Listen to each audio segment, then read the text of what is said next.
এই ইলেকশনৰ মামলা লৈ ধাৰাবাহিক চলি আছে। মই তাত শুই টেলিভিজন চাইছোঁ, ভিডিঅ' পাইছোঁ।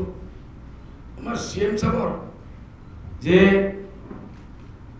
হেড স্পিচ ক'ব নালাগে, তথাপিও হেড স্পিচ এই যে মিয়া মানুহক লৈ মিয়া নালাগে, যিমান দিন মই আছোঁ মিয়াত শান্তিত থাকিব নিদিওঁ। আৰে মিয়াক ওপৰলৈ পয়দা কৰিছে, ওপৰলৈ কি আপুনি আপুনি যে কিমান দিন আছে এইটো চিন্তা কৰক। মিয়া চিন্তা কৰিব নালাগে। মিয়া লাখ লাখ বছৰ পৰা অসমত আছে আৰু অহা লাখ লাখ বছৰ থাকিব। আপুনি কিমান দিন আছে নিজৰ গতিৰ চিন্তা কৰক। মই তেখেতক এতিয়াও আহ্বান জনাম, ইলেকশ্যনত 4 মাহ আছে। আপুনি মেজৰিটি মানুহক খোজ কঢ়াৰ কাৰণে মাইনৰিটি মানুহক বেজ্জতি কৰি আছে, অপমান কৰি আছে। এই মানুহবিলাকৰ ভোট ঘৰত এতিয়াও আপোনাৰ চিনাকি আছে, আপুনি গৈছে, এই মিয়াসকলৰ লগত খাইছে।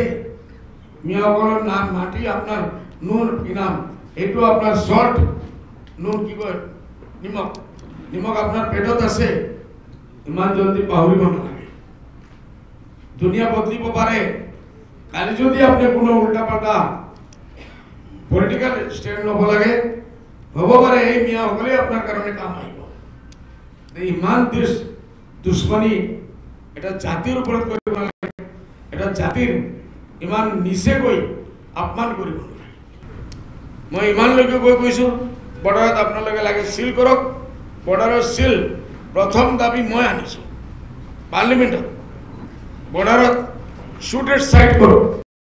মোৰ বহুত মানুহে মুছলমান মানুহে বেয়া পাইছে, એટલે मैं কৈছোঁ এই দুখটো मैं पार्लियामेंट কৈছোঁ, स्पीकर साहब हमारे माथे से ये दाग धो दीजिए, हम नहीं बर्दाश्त कर सकते।